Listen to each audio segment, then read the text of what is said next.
Senhoras e senhores, bem-vindos a mais um episódio aqui do Venture Fellows Podcast. Hoje tem empreendedora raiz aqui, mas antes de passar para ela, vou passar a bola aqui para minha sócia. Sejam bem-vindos a mais um episódio. Não esqueçam de curtir, compartilhar, comentar e seja bem-vinda, Mari! Obrigada, queridos. Sou muito fã deles. Tô bem nervosa. Muito obrigada por ter topado. Imagina. Estamos muito felizes de te receber aqui. Eu que agradeço. Obrigada. Muito bom. Mari, conta pra gente aí um pouquinho, quem é você na fila do pão, pra gente conhecer um pouquinho mais da Mari, da sua história e das suas últimas atividades empreendedoras. Tem muita coisa que a gente vai falar aí, que a gente acabou descobrindo de você, né? Que a gente tá com uma celebridade, mas a gente vai contar mais pra frente. Long story short, eu sou basicamente sou uma turismóloga de formação. Trabalhei 17 anos na área de turismo e hospitalidade. Então, nesses 17 anos, eu tive a oportunidade de trabalhar em vários segmentos da indústria de turismo e hospitalidade, inclusive também a oportunidade de trabalhar em 2 startups por um curto período de tempo. Mas aí, em 2020, havia uma pandemia no meio do caminho e mudou completamente todos os planos. E a partir de 2020, eu me vi desempregada, mas com uma bagagem interessante online, né, por ter trabalhado em 2 grandes empresas e ter trabalhado na maior agência de viagens do Brasil, que é a Decolar, posso falar? Sim. Eu trabalhei como head de vendas por 2 anos, veio a pandemia e entendia que eu tinha uma bagagem interessante para oferecer para outras empresas e foi um momento que as startups receberam muitos aportes. Uhum. Então, essa migração aconteceu de uma forma muito natural. Uhum. Eu já tinha um LinkedIn bem trabalhado, digamos assim, já fazia muitos artigos, já tinha um networking ali interessante, um número de seguidores também muito bons. Tudo bem que era bem voltado para essa indústria ainda, mas aos poucos eu fui aumentando, inclusive com pessoas de startups de outros segmentos, e confesso para você que eu não tive dificuldade em fazer essa migração, e aí trabalhei 3 anos em várias startups, aí a gente depois trabalha melhor, que foram muitas nesses 3 anos. E depois desses 3 anos, eu entendi que era um momento de seguir o meu caminho, tive um grande aprendizado e decidi empreender. E agora eu tô nessa jornada empreendedora há um pouco mais de 8 meses, aprendendo bastante. Sei que eu sou nova ainda no ramo, mas te conto que eu já tenho muitos aprendizados. Ah, legal. Então, aproveitando, né, você falou que da sua trajetória, né, da sua migração de uma empresa digital para uma startup, você não sentiu tanto, mas de startup para ser a empreendedora, eu entendi que aí sim, né? Verdade. Porque, bem, eu costumo dizer que foi uma preparação. Uhum. Porque quando você está numa empresa, especialmente eu que vinha de 6, quase 7 anos de empresas de capital aberto, muito bem reguladas, com compliance e tudo mais, tudo que eu precisava fazer tinha que ser comunicado, aprovado, então você tinha todo um repertório, digamos assim. Vamos criar uma nova metodologia, um novo produto ou uma nova forma de pagamento. Eu precisava primeiro conversar com os times de planejamento, de desenvolvimento, depois passava para o time de TI, produtos e tudo mais. Então, esse processo era muito demorado, mas uma vez que era lançado, a gente conseguia, né, com o apoio de todos os departamentos, ter resultados muito expressivos. Quando você entra numa startup, você não tem esses departamentos. Então, eu lembro que a primeira vez que eu fui lançar uma campanha de vendas numa startup, eu pensei, eu preciso fazer o texto legal, preciso passar para o jurídico. Não tem jurídico. Eu preciso passar para o departamento de revenue, para ver se eles aprovam. Não tem departamento de revenue. Ou seja, se vira. Então, o texto legal eu que elaborei, o estudo de viabilidade de possíveis riscos, as matrizes de risco, quanto que poderia, não poderia, fui eu que criei. E eu apresentei isso para o fundador, para o empreendedor da época, que ele olhou e falou, nossa, que legal, não sabia que isso existia. Então, o que eu quero dizer é, quando você sai de uma empresa mais estruturada e vai para uma startup, você carrega consigo toda a estrutura. Por isso que é legal você vir no mercado corporativo e migrar para as startups, porque você tem noção do que precisa ser feito, mesmo que você esteja sozinha. E quando você parte para o empreendedorismo, você vai ficar mais solitário ainda, porque a ideia, a concepção, resultados, análises, tudo, o dinheiro para investir naquilo, é tudo seu. Então, mas foi muito bom, porque foi um preparatório. Eu tive esse choque com as startups, não vou mentir para você, mas para empreender, eu entendi, eu fui empreender sabendo o que eu ia passar. E eu agradeço muito essa transição para startups, que foi uma excelente preparação. Muito bom. Você falou que você trabalhou na Decolar, Mari. Aqui tem muito empreendedor que viaja direto. Você tem alguma dica de quando comprar passagem aérea para viajar mais barato? Eu precisava fazer essa pergunta. Claro! Eu te conto que antes da pandemia, antecedência era o grande segredo. Então, pelo menos 3 meses para o mercado nacional, pelo menos 6 meses para o mercado internacional. Era mais ou menos assim que funcionava. No pós-pandemia, a gente tem uma demanda represada muito grande e basta olhar os preços das companhias aéreas agora. Então, qualquer viagem nacional, imagina, não sai por menos de R$2.000 o trecho de volta. Tá muito caro. Por quê? As companhias aéreas passaram por um período de muito endividamento, ainda estão muito endividadas, e elas precisam literalmente sair dessa situação. Então, elas estão aproveitando esse momento para rentabilizar e fazer todos aqueles cálculos de revenue de serviços que nós estamos habituados. Se antes eram 3 meses no nacional, hoje eu vou dizer pelo menos 6. Se antes eram 6 meses no Inter, pelo menos 360 dias, que é o limite, pode ser.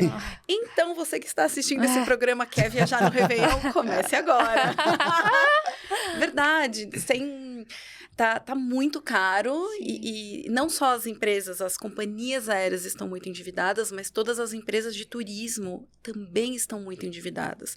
Então, muitas pessoas me perguntam da área, Mari, por que você não voltou depois da pandemia? Você não recebeu convites? Eu falo, cara, não.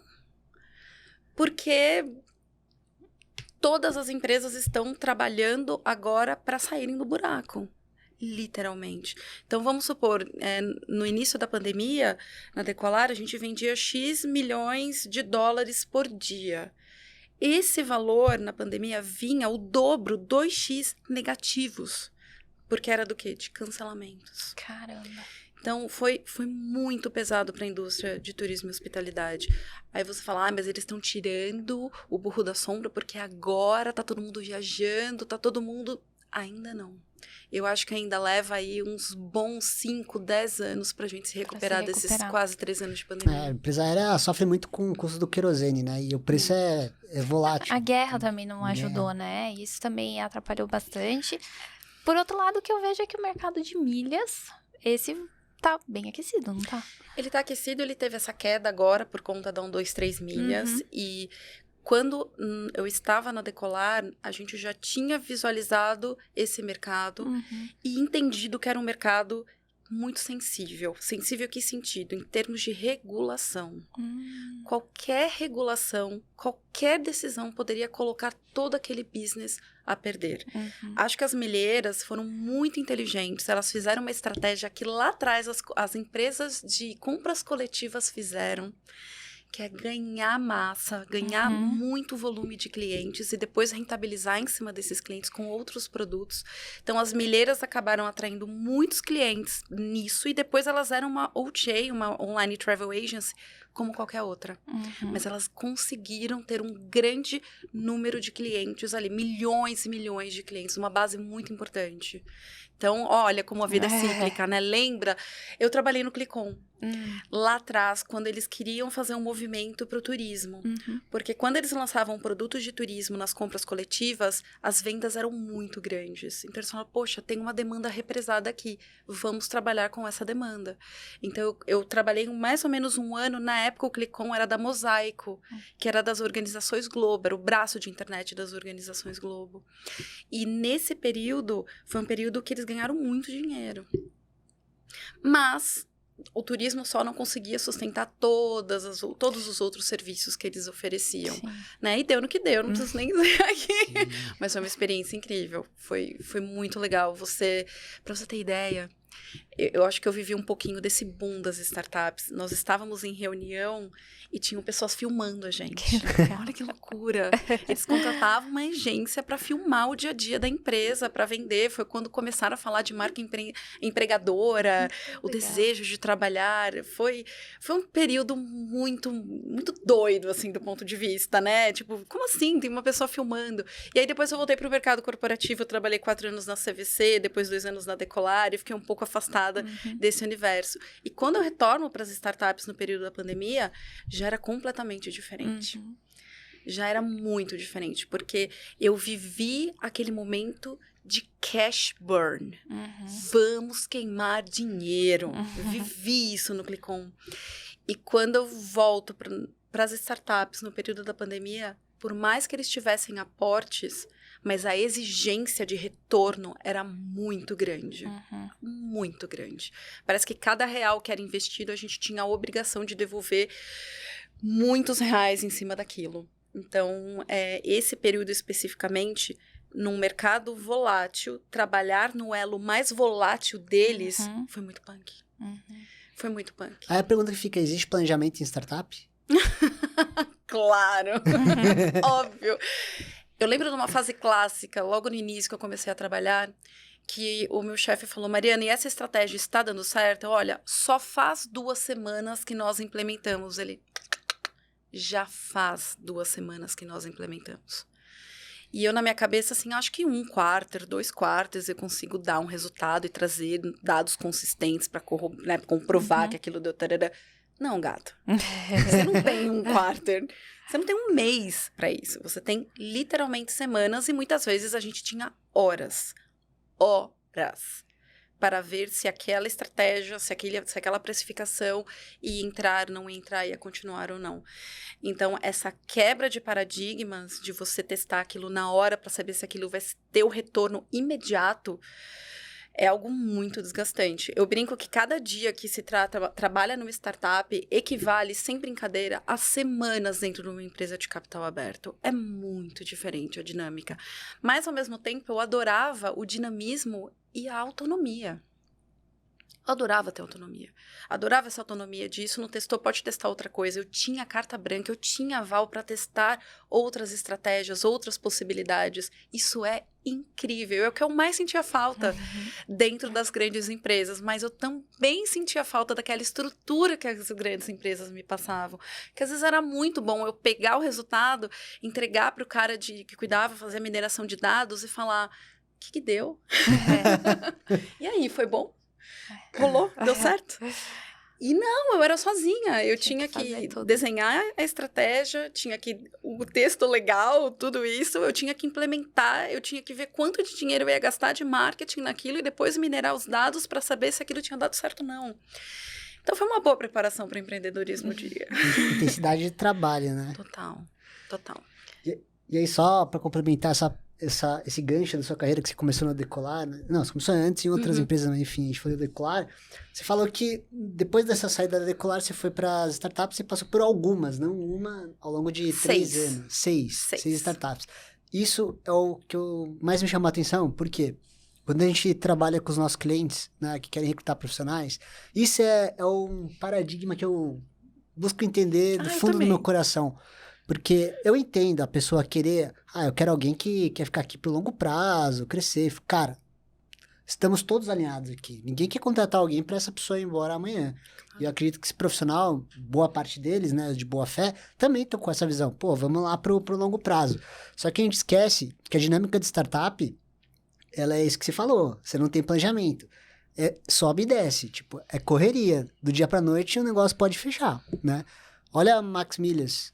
Né? Olha a outra lá. 123, né? São empresas que até estavam um pouco mais consolidadas, mas tiveram muitas mudanças ali.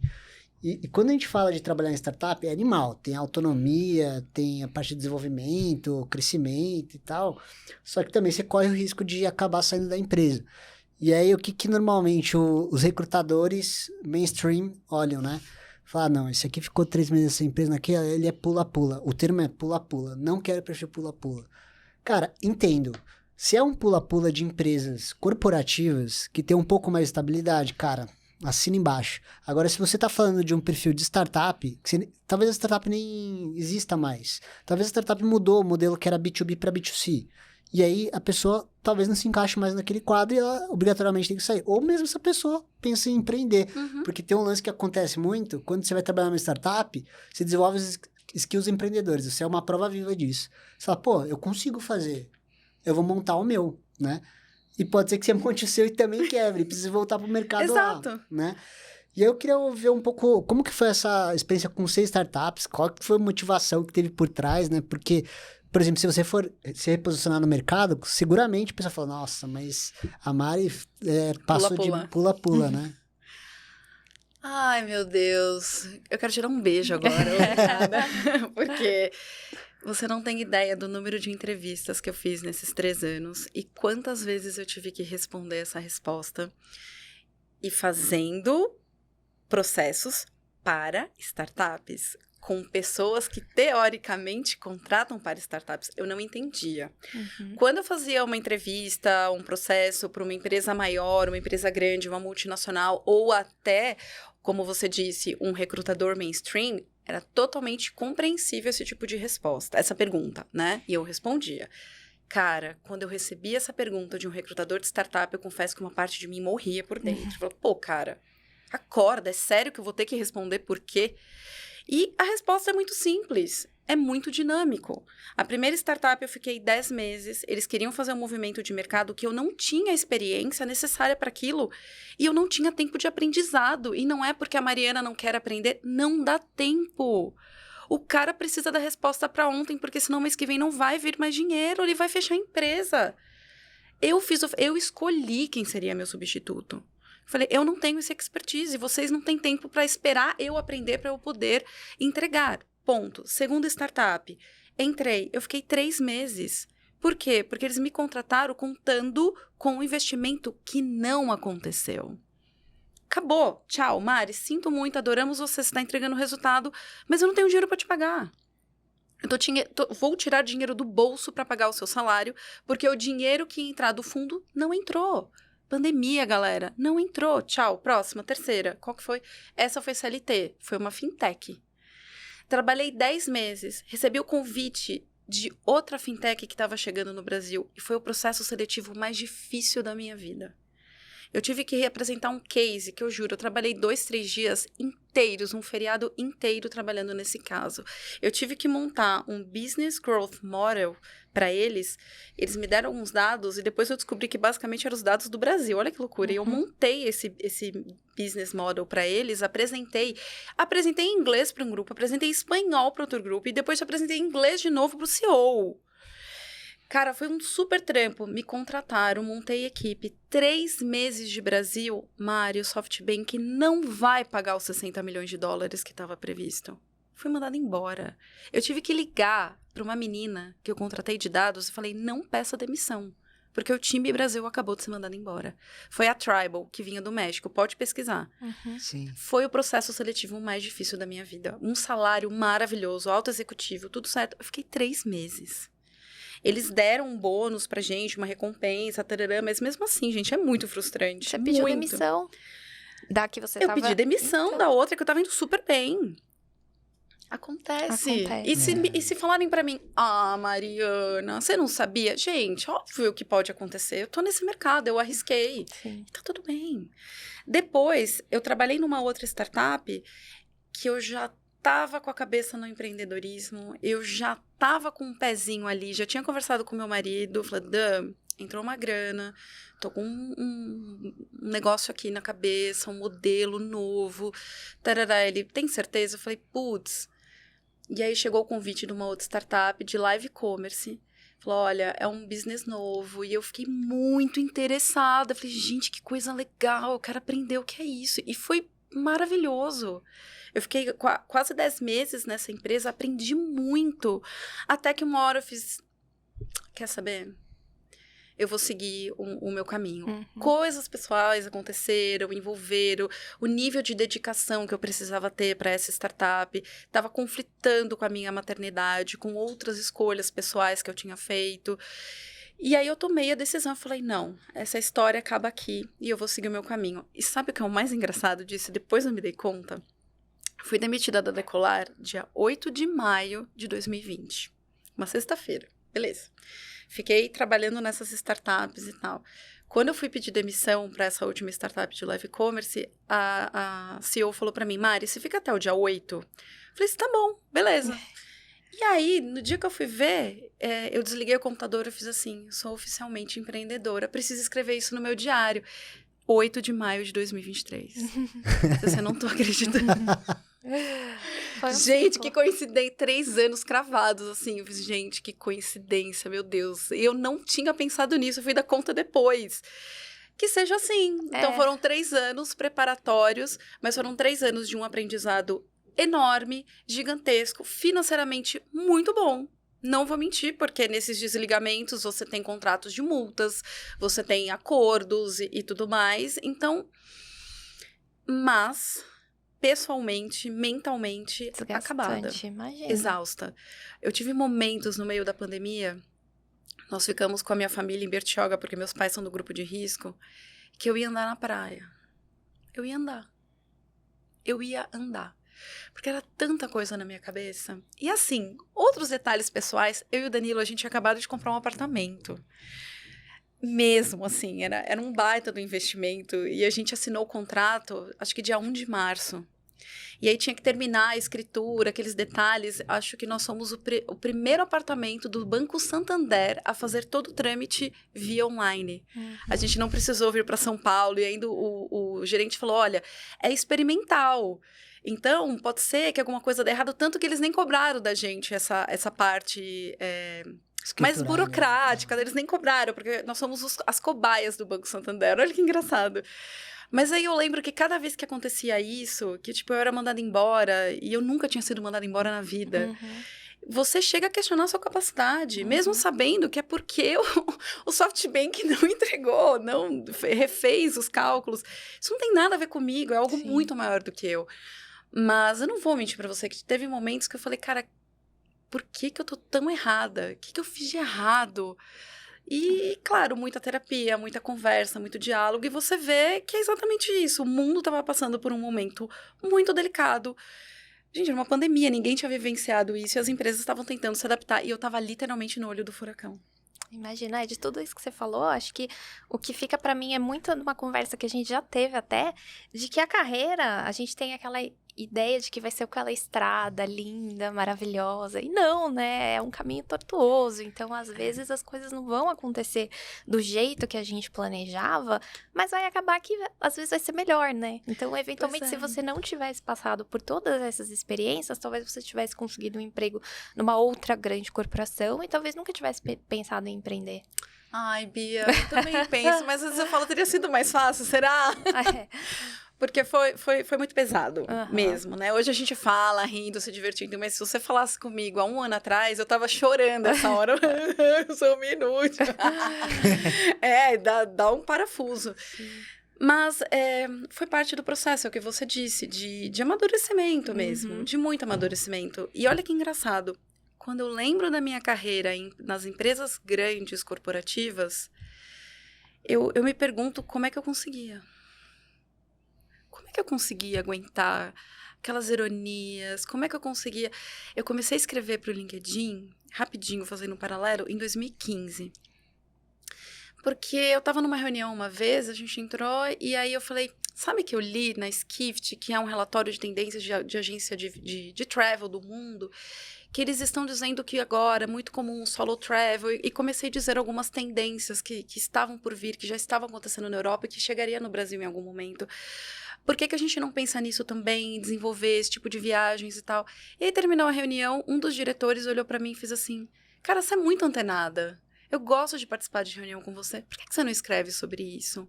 Porque eu acho que, assim como eu, muita gente do mercado ia adorar ler. Porque você fala tão bem, você lê, você é estudiosa. Escreve, Mari.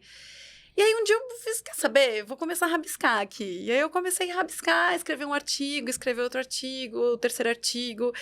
E escrever, pra mim, olha que loucura, acabou se tornando uma espécie de cura.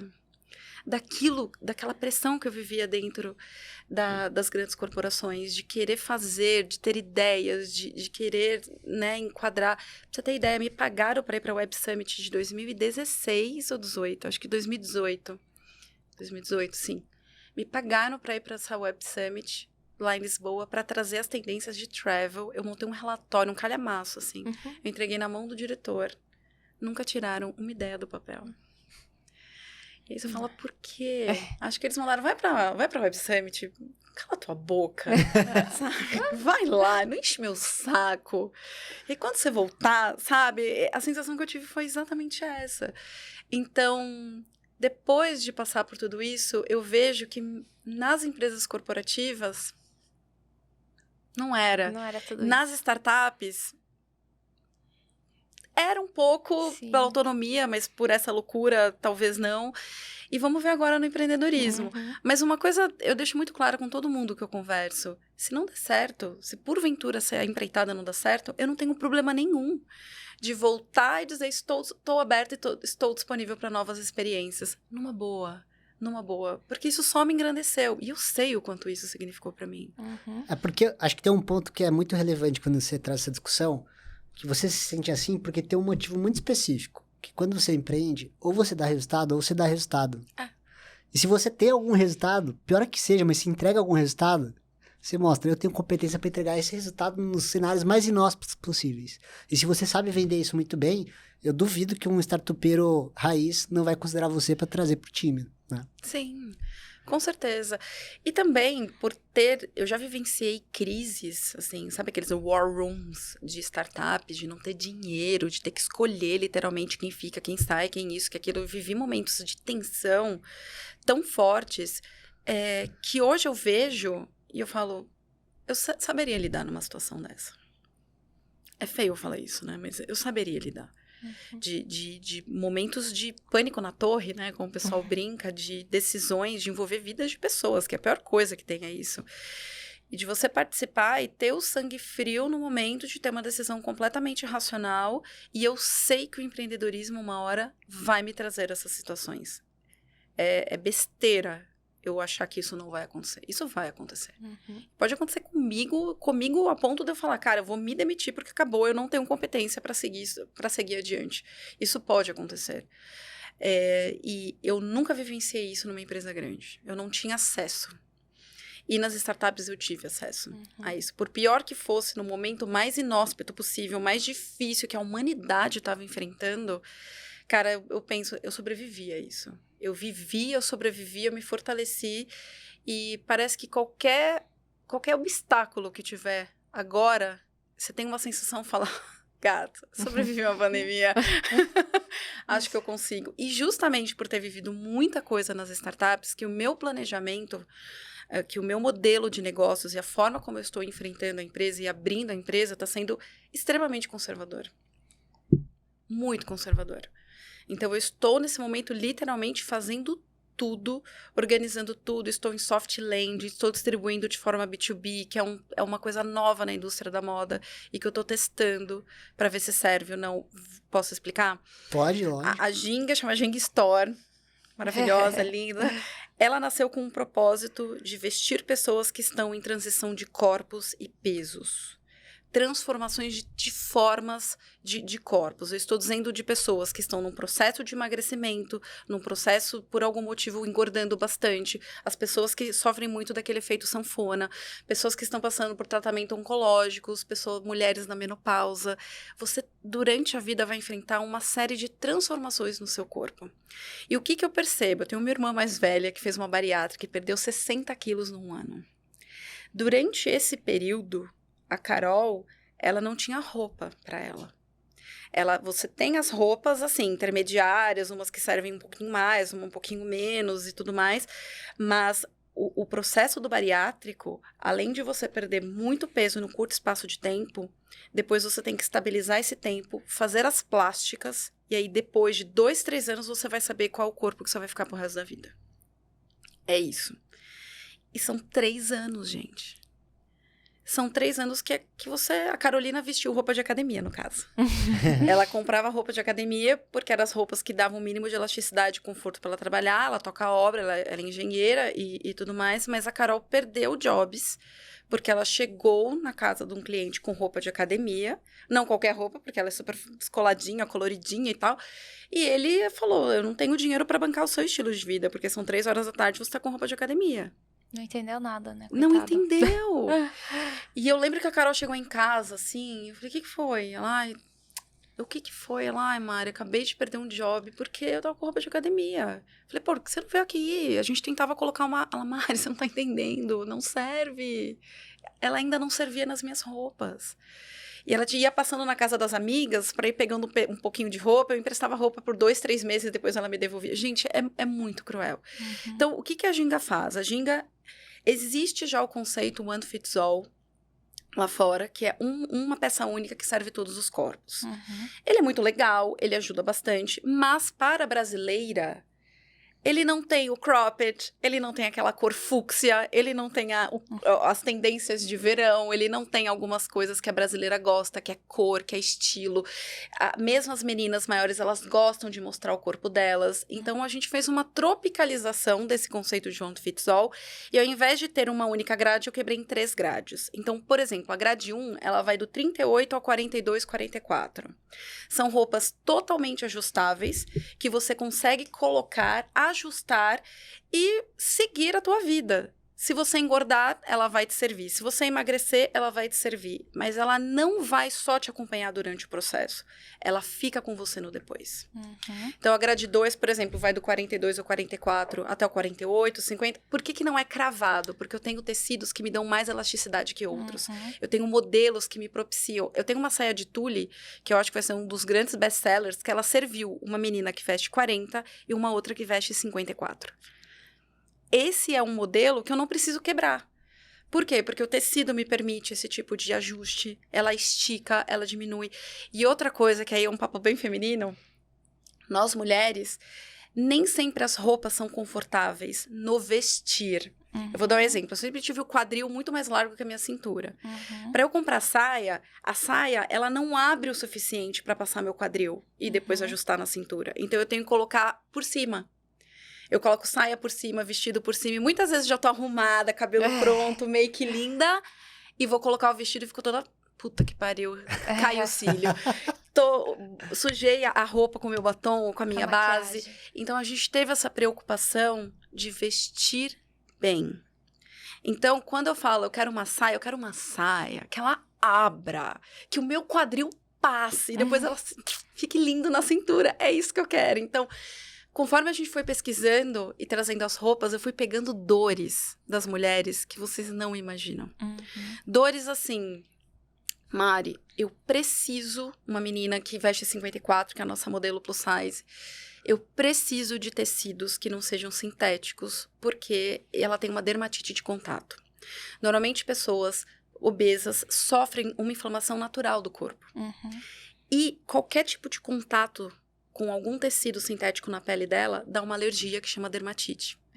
Então, eu tive que pensar no forro que serviria para pessoas obesas que sofrem desse tipo de dermatite de contato. E, além disso, eu posso dar 1 milhão de outros exemplos que a gente conseguiu nessas pesquisas que nós fizemos. Então, nesse momento, o que eu estou fazendo? Fazendo parcerias com nutrólogos, bariátricos, nutricionistas, psicólogos, personagens. São pessoas que estão em contato com esse público. Pessoas que estão cuidando dessas pessoas que estão se transformando. E a gente está fazendo uma parceria. Eles indicam a Ginga para essas pessoas. Eles, obviamente, recebem um comissionamento por isso. Então, eu estou no momento de coletar dados para eu fechar os produtos para depois ir para o B2C. Mas eu descobri que o B2B, essa maneira que a gente criou, está sendo... Qualidade de vida, B2B é vida. 10! Para investidor, então, nossa, os brasileiros amam. Todos os médicos que eu chego, especialmente os bariátricos, os nutrólogos que eu falo, eles falam, mas eu atendo 15 pessoas por dia que está passando por isso. E você vai me comissionar se eu indicar para ele? Eu falei, vou. E não é remédio. Não é remédio. Então é assim. Tudo que eles querem, né? Imagina, você chega com um paciente que... Mulheres estão entrando na menopausa e a gente sabe que o corpo muda na menopausa. Então, fala, olha, tem uma marca que cuida de pessoas com corpos em transição, que é descolada, que tá com todas as tendências e tarará. O que você acha? Tá aqui. Você tem desconto de 10%, coloca ali Milton 10 no checkout, você vai ter o seu desconto, experimenta, olha que bacana. Todos os tecidos, eu juro que eu tentei trazer tecidos todos o mais ecológico possível. Não é fácil de achar. Sim. Não é fácil. Eu ia te fazer essa pergunta, na verdade, porque a indústria da moda, eu até vi isso no seu perfil do LinkedIn, é uma das mais poluentes, né? Então, a gente viu, né, muito o seu negócio, lógico, com essa ideia muito legal de atender a essas pessoas que estão em transformação, mas também com um viés ESG. Bia, não é fácil. A indústria da moda é a segunda maior poluidora do mundo. Imagina você agora com todas essas fast fashions chegando com tudo. Sim. E são roupas que a gente sabe que terceira, quarta lavagem acabou.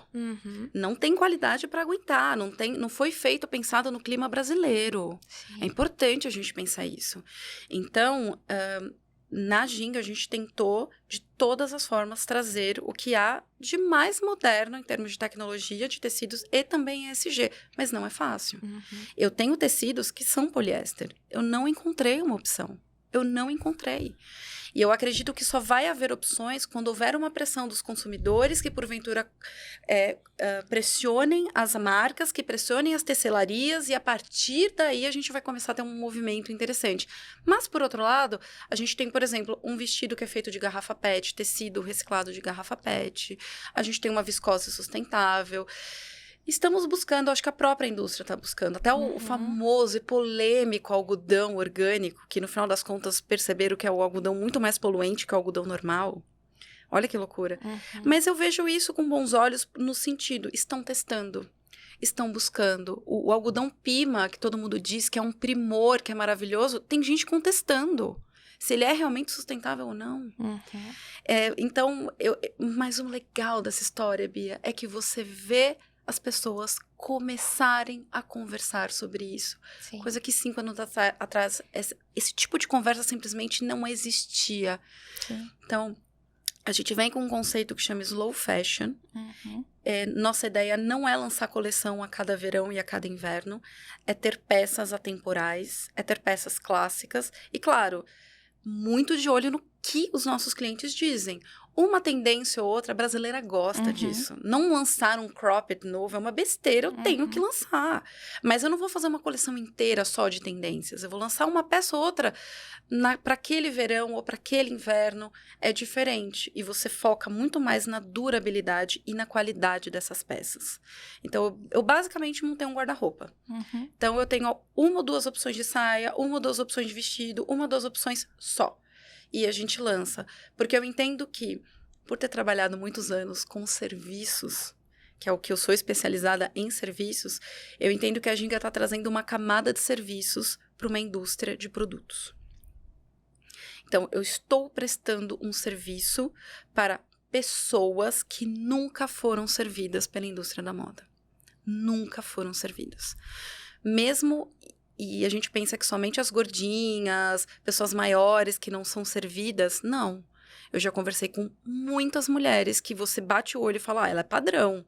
E ela fala, não é. A minha parte de cima é diferente da minha parte de baixo. Eu tenho um braço que é muito mais largo do que o meu ombro.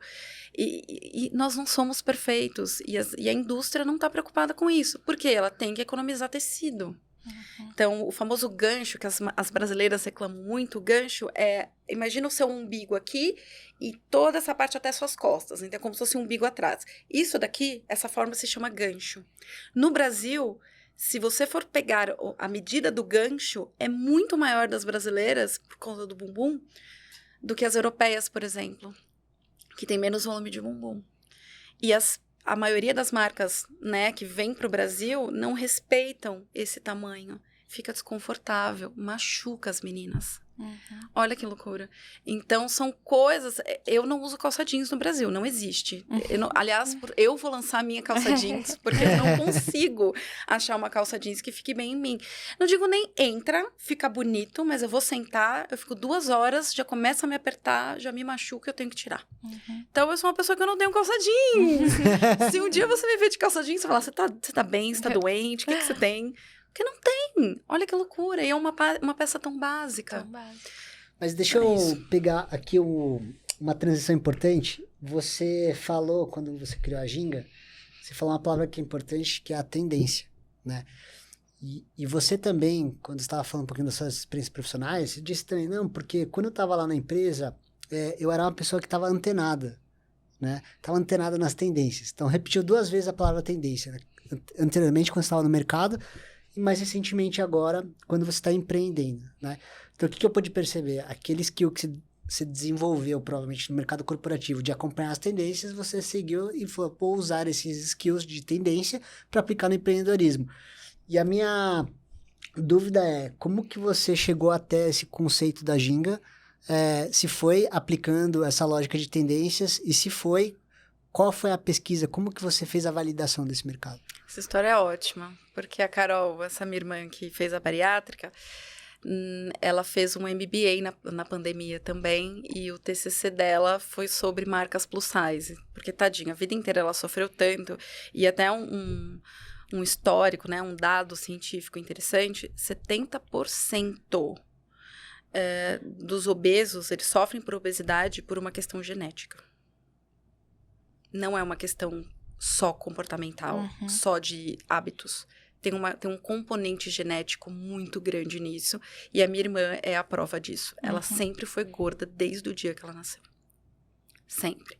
Você pode ver as fotos da Carol desde pequena, desde 1 mês de idade, ela já parecia ter 5 meses. Sempre. Ela sempre foi assim. Sempre. Ela sempre sofreu com essa pressão estética, etc. Mas voltando.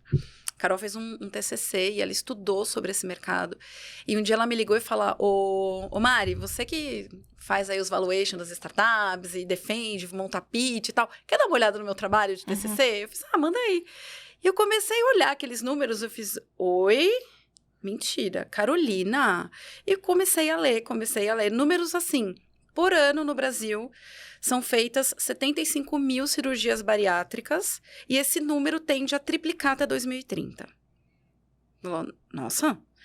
No mundo, estima-se que nos próximos 10 anos, acho que mais de 50% da população do Brasil estará com sobrepeso ou com obesidade. Cara, eu comecei a ler, e aí eu entrei em várias pesquisas. Eu tenho uma irmã, a gêmea, a Luli, beijo.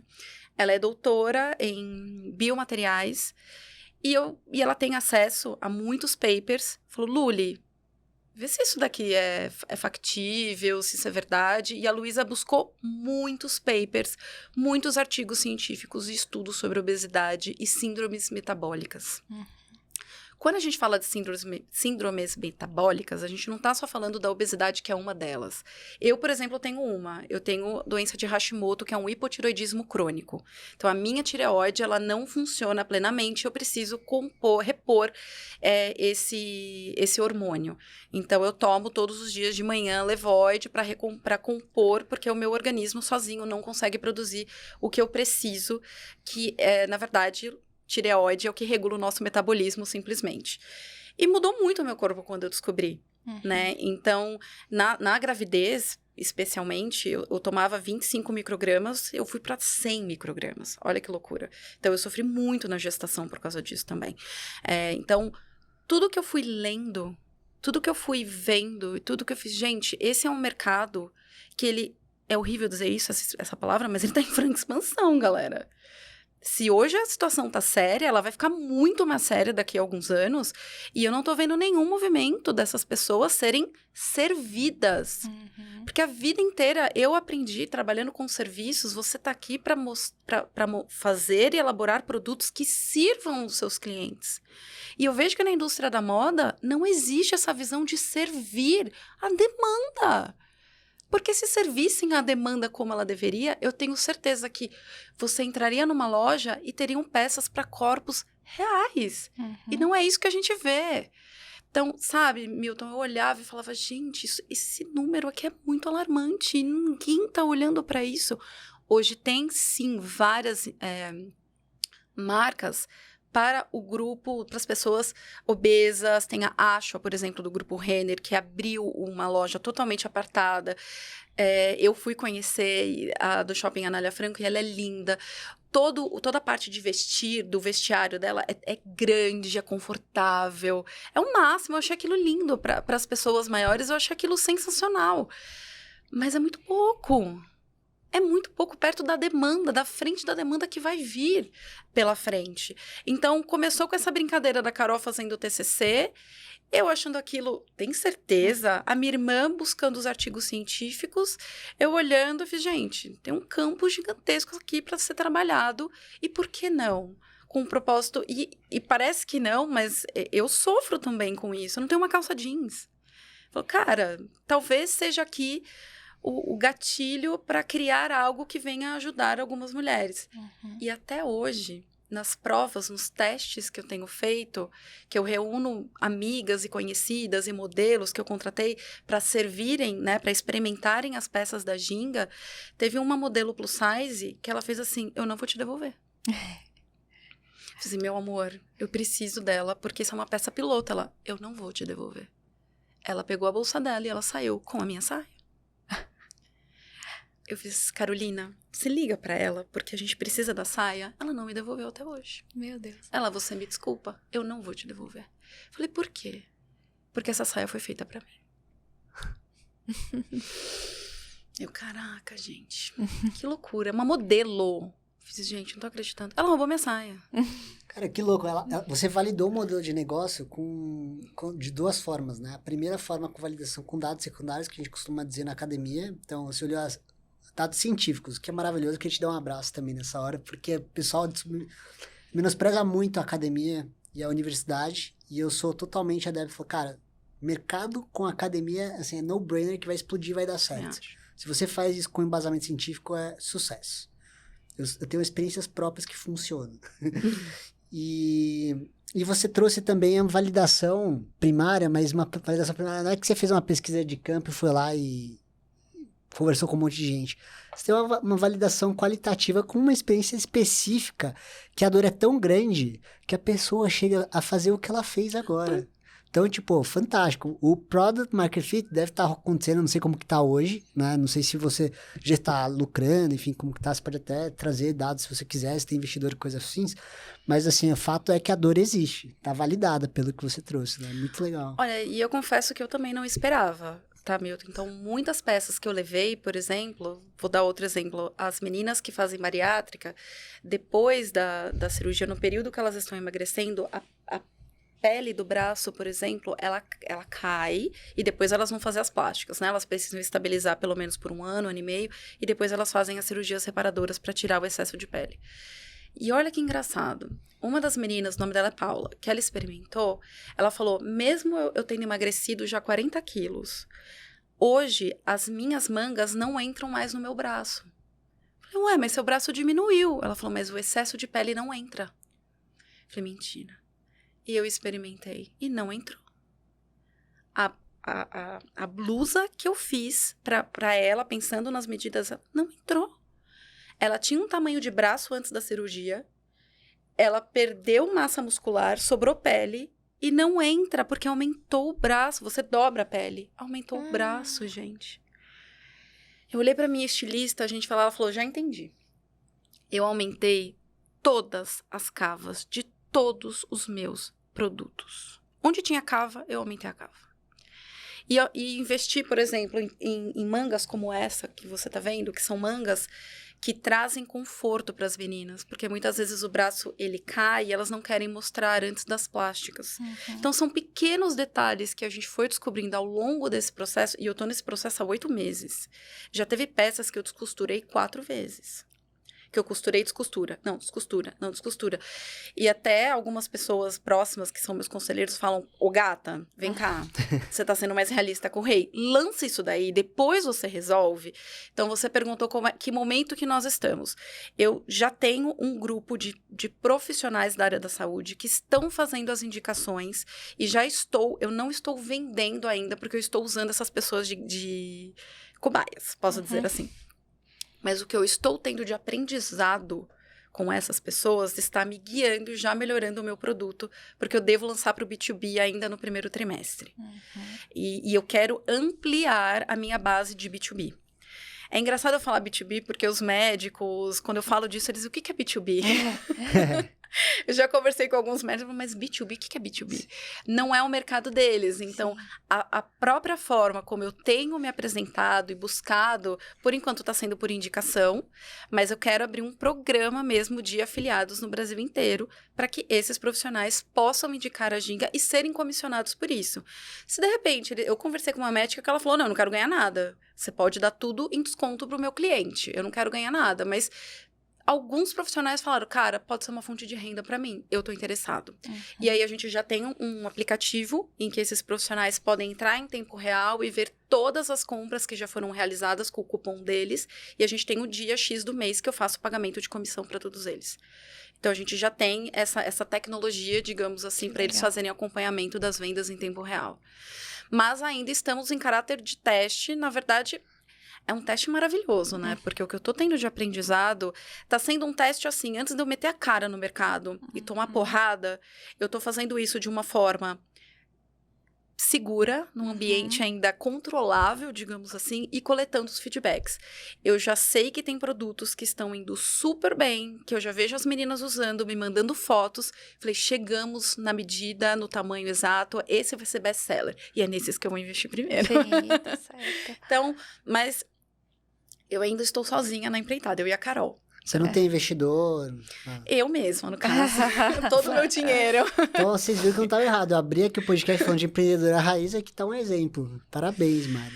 Bem, se alguém tiver interessado, me liga, a gente conversa. Se você é um profissional da área da saúde, ficou interessado, me escreva, me manda lá no LinkedIn, a gente conversa. Mas, por isso que eu digo que eu tô fazendo uma coisa... muito, muito bem calculada, indo bem devagar, porque eu não tenho pressa. Tem uma brincadeira de montanhistas que eu aprendi no Peru fazendo a trilha Inca, que montanhista tem objetivo. Montanhista não tem pressa. Então, quando eu falo da Ginga, eu falo a mesma coisa. Eu tenho um objetivo. Eu não estou com pressa. Que é uma quebra de paradigma quando a gente fala de startups, e você sabe muito bem. Porque o que eu vejo, e eu acho que um dos grandes erros que eu vi trabalhando em startup é a pressa. Gente, a pressa mata. E como os VCs estavam sem grana, a pressão em cima dos empreendedores era muito maior. E às vezes dava vontade de levantar a mão e falar, você não tá percebendo que você tá matando o negócio com essa pressa que você tá? Foi predador o negócio, cara. Então, acho que depois de tudo isso que eu vivi, quando eu olho pra Ginga, eu falo assim, parece que eu me blindei e eu vou fazer as coisas no tempo certo. Porque eu vi muito negócio bom, negócio legal, modelo validado, indo por água abaixo por pressa de VCs. Desculpa, VCs, vocês sabem que a culpa é de vocês. Falei.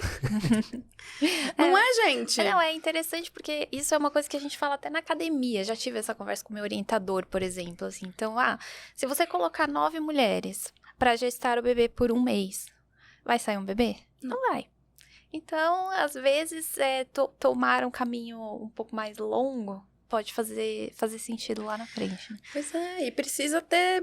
menos ganância do ponto de vista, sabe? Às vezes a coisa quer chegar rápido porque quer multiplicar e triplicar e às vezes o que você precisava é ter um pouco de sensibilidade e entender que aquilo vai maturar, mas aquilo precisa de um tempo para chegar. Você sabe do que eu tô falando, Milton? Não, assim, você falando, eu fico lembrando do Marcelo Nakagawa que veio aqui com a gente, que ele, descendente de japonês, ele tava no Japão recentemente, inclusive, e ele falou um pouco do mindset japonês e ele trouxe um número pra mim que me surpreendeu absurdo.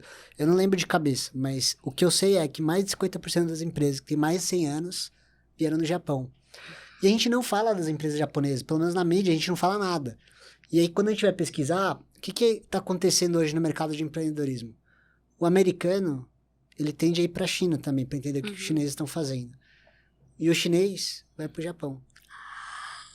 Ai, que dica boa que você me deu. Tem uma feira boa no Japão de empreendedorismo pra eu ir lá? Eu posso ir longe, né? Mas antes de eu nascer, meu pai morou 2 meses no Japão. Aí eu falei, eu preciso conhecer o Japão também. Preciso saber o que eles fazem pra durar tanto tempo, né?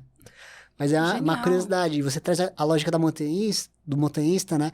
Eu já associo. Pô, no Japão você tem um monte de Kilimanjaro, né? Se eu não me engano. Não, Kilimanjaro é na Fuji, África. né? Fuji. Isso, Kilimanjaro é da Fuji. África, é o Fuji. Tanzânia. Monte Fuji. Cara, que loucura, né? É interessante, não é? Parar pra pensar. E mais do que objetivo, eu tenho um propósito. E isso me guia muito, é muito bom. Acho que eu nunca trabalhei com um propósito tão claro na minha vida. Que depois que eu fiz esses testes, eu fiz teste com mais de 100 mulheres, e mulheres de todas as idades, com os mais diferentes corpos, cores e formas, até pessoas trans. Eu fiz os testes, inclusive a Ginga também vai servir para pessoas trans. Qualquer pessoa que se identifica com o gênero feminino, qualquer uma. E eu tenho até amigos que falam, você vai lançar ginguinha, né? Você vai lançar a ginga pra homem também. Eu falo, calma, gente, uma coisa de cada vez, mas a gente chega lá. É uma dor muito latente, Milton. Bia, as meninas choram. Imagina. Aí você fala, gente, é só uma roupa. Não, você não tá entendendo. A menina nunca vestiu uma saia que servisse nela. Uma saia linda, que caísse bem. E aquilo me dá um gás, sabe? E eu falo pro Dan, meu marido, que eu brinco que eu vou aposentá-lo, né? Porque ele tá segurando as contas da casa. Eu falo, fica na sua que eu vou te aposentar. Ele tá sendo um super parceiro, de verdade. Mas se eu atender 1% de todas as pessoas que sofrem com algum tipo de alteração corporal importante, eu vou ser milionária, bilionária. 1%. Se eu atender 1% das pessoas que fazem bariátricas, que estão passando por período gestacional e depois o puerpério, pessoas com síndromes metabólicas como eu, pessoas que estão passando na menopausa, pessoas que estão passando por um tratamento oncológico e tem remédios que comprovadamente faz um aumento da massa corpórea e tudo mais. Se eu atender 1% dessas pessoas, eu já vou estar muito feliz. Porque eu sei que eu vou aliviar. A pessoa já está preocupada com tanta coisa ao redor, pelo menos a roupa dela, o vestir dela, deixa comigo. Eu já vou estar assim, obrigada, Deus, eu cumpri com a minha obrigação e trouxe um pinguinho de dignidade para essas pessoas que estão passando por esses momentos. Já fui mãe, eu não engordei muito, olha que engraçado, eu engordei só 12 quilos na minha gestação, mas eu ainda não recuperei. Eu tive depressão pós-parto, foi super complicado. Eu tive um puerpério difícil, não foi um puerpério fácil. Eu não conseguia amamentar do jeito que eu gostaria. E, cara, foi... na época, eu lembro que eu usava todas as minhas roupas de gestante no pós-parto. E eu cheguei a trabalhar uma vez de moletom, porque nada me servia. E eu tava ainda um pouco... né, passando pela adaptação de remédio e tudo mais, e eu me lembro que as pessoas olhavam pra mim e falavam assim, Mari, você veio trabalhar de moletom.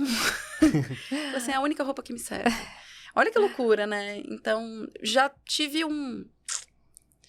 digamos assim, um pinguinho, já passei por um pinguinho do que essas pessoas passam e sei que se tivesse alguém ali pra cuidar de mim naquele momento, pelo menos nisso, não passaria a vergonha que eu passei. Só pra fechar esse ciclo, deixa eu fazer uma última pergunta. Então, nesse contexto todo, ainda não teve nenhuma conversa com o investidor, ou você já teve alguma conversa com o investidor? Não, ainda não tive nem me abri pra isso, tá? Sendo super, super transparente com você. Tenho 2 amigas que me ligaram e falaram, eu tô com dinheiro, eu quero investir. Eu fiz, ainda não. Eu preciso validar a tese, preciso lançar a marca primeiro, deixar o produto redondo, azeitado, acertar minha comunicação. Acho que a partir daí a gente começa a abrir para pensar na possibilidade. Muito bom. Bom, para fechar, eu falei aqui no começo do podcast que a gente tava com uma celebridade, né? Recentemente você foi reconhecida pelo LinkedIn como uma top voice. Parabéns. Parabéns. Ficamos muito felizes. E aí a grande pergunta que não quer calar, pelo menos veio à minha cabeça, foi, será que a Mari fez isso estrategicamente, foi planejado, foi um acidente? E o que você pôde extrair de aprendizado e o que tem extraído de valor depois de ter se tornado uma top voice como empreendedora, né? Bem, como eu disse no início, eu escrevo para o LinkedIn desde 2015. Mas foi em 2022, no início de 2022, que eu recebi... 2022, a gente está em 2024, perdão. No início de 2023, que eu recebi o convite para fazer parte do grupo de creators do LinkedIn. Foi muito legal ter feito parte desse grupo, porque além de receber esse convite, a gente fez uma espécie de um workshop junto com a equipe do LinkedIn. E o LinkedIn foi muito claro a respeito do que ele esperava dos creators. Ele foi muito claro. Então, por exemplo, eu sempre me considerei uma máquina de artigos. A minha forma é artigos. Sempre escrevi artigos, mas eles disseram, legal, você escreve muito bem artigos, inclusive o meu artigo foi de referência para os outros creators. Mas existem outras formas. Existe vídeo curto, existe colaborações com outros creators, existe a possibilidade de você fazer lives dentro da plataforma. E foi muito bom fazer parte daquele workshop, porque nós formamos uma comunidade de creators.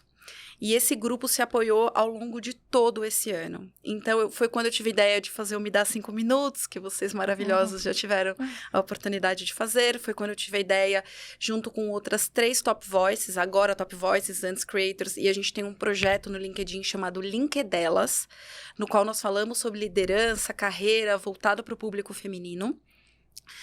Nós também lançamos alguns artigos em colaboração, fizemos também outras lives com outros creators também, agora Top Voices. Esse programa de creators me expandiu a possibilidade de fazer vários conteúdos. E agora, no início do ano, acho que foi dia 8 ou 9 de janeiro, nós recebemos a notificação. E desse grupo, acho que de 20 e poucos creators que nós fizemos workshop, 15 foram considerados, né, convidados para fazer parte da comunidade de Top Voices. O meu marido brincava comigo assim, Mariana, eu realmente espero que exista um potinho de ouro no final desse arco-íris, porque o que você se dedica para esse LinkedIn, me dediquei muito mesmo. E esse grupo, pelo menos esses 15 Top Voices, eu posso dizer que houve uma entrega muito grande. A gente realmente se preocupou em inovar formatos, conteúdos, colaborações.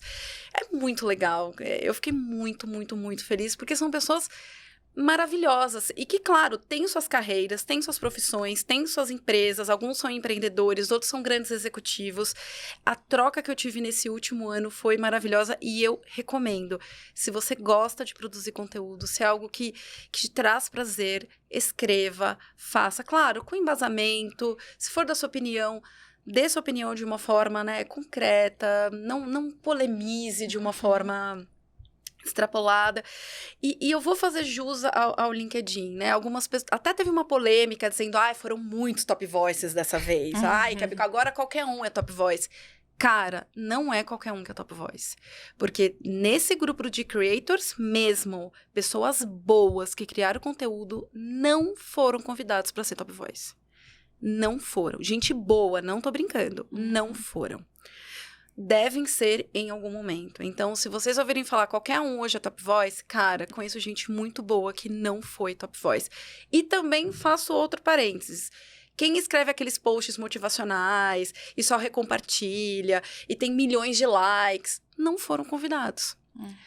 Para ser da equipe de Top Voices, da comunidade de Top Voices, você precisa gerar conteúdo original e de impacto para a sua comunidade. Então, saiba para quem você está escrevendo. Não é quantidade e nem quantidade de likes que vai determinar a qualidade do seu conteúdo. Eu tenho artigos, por exemplo, que eu tive pouquíssimos likes e foram destaque depois no LinkedIn e extrapolou para mais de 10 mil likes. Por exemplo, para LinkedIn é muito, né? Sim. Então, é muito relativo. O que eu percebo é que eles realmente estão fazendo uma curadoria da qualidade desses conteúdos. Ontem mesmo eu fui destaque de um que fala sobre o final de cookie de terceiros. Eu, outro Top Voice e outros 2 creators. Um dos creators que foram destacados, ele tinha 1 like. E o like era da editora do LinkedIn. Ele teve 1 like, mas a qualidade do post dele, depois eu li, era tão boa que mereceu aquele destaque. Então, pra gente ver que essa farra de likes, de compartilhamento, isso não é isso que determina. O que me deixou muito feliz, porque eu vi que teve critério. Boas dicas. E pra gente encerrar, Mari, a gente sempre pede alguma recomendação de algum filme, algum livro, alguma série que você tenha assistido e tenha gostado. É um pouco polêmico, confesso, mas eu fiquei completamente alucinada com a série dos bicheiros do Rio de Janeiro da Globoplay. Chama-se Vale o Escrito. Não sei se vocês tiveram a oportunidade de ver, mas aquilo é uma aula às avessas de empreendedorismo, de visão de negócios e de análise de mercado. Fiquei curiosa. Não, é assim, você fala, cara, que inteligente. Ele fala sobre o Rio de Janeiro, a história do Rio de Janeiro não pode ser contada sem falar sobre o jogo do bicho, sem falar sobre futebol e sem falar sobre escolas de samba. São 3 coisas que estão intimamente ligadas e vocês vão descobrir por quê. Assistam Globoplay. E, cara, eu e o Danilo, a gente assistia, a gente terminava, cada vez que terminava um episódio, a gente olhava um pro outro e falava, que gênio, que gênio. Claro, por favor, gente, tem a contravenção e não estou dizendo para ninguém seguir a contravenção, mas é muito interessante porque eles tiveram uma visão de mercado. Sim. Tem uma demanda reprimida, que agora essas grandes apostadoras estão chegando no Brasil e tá fazendo o sucesso que tá, mas os bicheiros enxergaram isso muito antes. E é um mercado gigantesco, gigantesco. Claro que não é regulado. Claro, tem toda a parte política e tudo mais. E assim, gente, a polícia sabe quem são os bicheiros, a polícia sabe de tudo, mas não é crime, é contravenção, entenderam? Por quê? Porque todo o sistema político é abastecido pelo dinheiro do jogo do bicho. E abastece o carnaval, e abastece futebol, e vira um ciclo sem fim, mas vale, é muito interessante, eu recomendo. De livro, eu tenho um livro de cabeceira que eu leio de tempos em tempos, que chama As Travessuras da Menina Má, que é do Vargas Llosa, que é Nobel. Eu sou apaixonada porque ele fala muito sobre o feminino, a força do feminino, pro lado bom e pro lado ruim.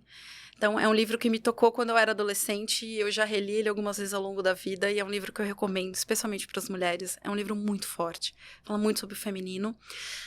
Que mais? Série? Agora filme, né? Se tiver... Eu sou Potterhead, né? Então, e como eu tenho um filho de 6 anos, eu estou no momento de fazer a lavagem cerebral no meu filho para ele gostar de Harry Potter. Eu tenho um carinho sentimental pela saga muito grande, porque eu aprendi inglês lendo os livros da série. Quando eu fiz intercâmbio, eu cheguei aí numa leitura da Rowling no Museu de História Natural de Londres. Que legal. Foi lindo e foi meu livro favorito, que é A Ordem da Fênix. Potterhead. Então, é um livro para família, para vida, tem muitos ensinamentos. Como uma Potterhead, óbvio que vai ser a saga Harry Potter. Adorei, gosto pouco, né? Muito bom. A Bia tem Eu gosto. todos. Jura? Se deixar, ela assiste todo dia Harry Potter. Não, isso aí é mentira. Não, todo dia não dá, né? Mas eu gosto. Se eu tivesse tempo. Uma vez por Não, ano, mas eu gosto de Harry Potter assistir por os causa dela. 8, na sequência. Qual Tranquilo. o problema, gente? Um dia de chuva, Não você é. olha assim e fala, por que de não? inverno, Não, com total, uma total, pipoquinha, uma é delícia. maravilhoso. Você não gosta?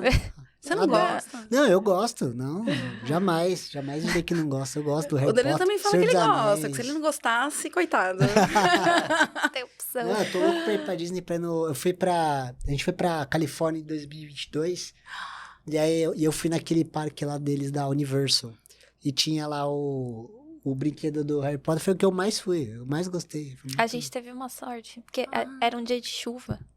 Só que a gente foi à tarde, já tinha parado de chover. Só que assim, não tinha ninguém no parque. Então, assim, a gente ia na montanha-russa, a pessoa falava assim, se você quiser ir de novo, só fica na cadeira. Que sorte, Aí foi umas Bia. 3 vezes, assim, a gente saiu, né, lógico, já tava passando meio mal. Ficamos presos mas na montanha-russa, mas você vê que lá o Ai, atendimento é outro nível. É. Né? Eu ficaria eu feliz. queria ficar preso várias vezes lá só pra ganhar o voucher VIP. Lá. Mas muito bom. Mari, muito obrigado pela sua presença aqui no nosso podcast. Ficamos muito felizes Adoramos. e honrados. Não conhecia a história da Ging Store, adorei conhecer mais sobre a história de vocês.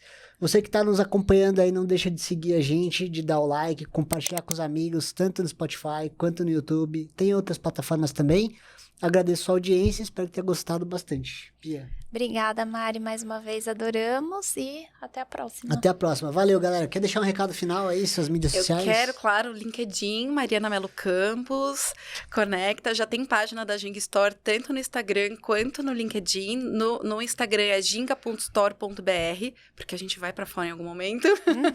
E acho que é isso. E tem a Ging Store também no LinkedIn. Para quem quiser seguir, siga. A gente publica um pouquinho lá, mas eu tenho a impressão que o Instagram para a marca vai ser mais forte do que o LinkedIn. Muito bom. Ansiosa aí pra ver a Ginga. Eu vou te vestir, se prepara. Ah, eu quero, Porque adorei. esse podcast agora, né, ela fala assim, sabe quando termina o programa e coloca ali, tipo, o vestuário? Eu vou colocar a Ginga Stories, vai estar linda. Topo. Adoro. Adorei. Obrigada, eu sou muito fã desse podcast, adoro, adoro, adoro, eu sou fã do conteúdo de vocês. E logo mais teremos um Top Voice aqui, Brasil. Ah, Que vamos isso. ver sim. Tchau, Até tchau, mais. pessoal. Valeu.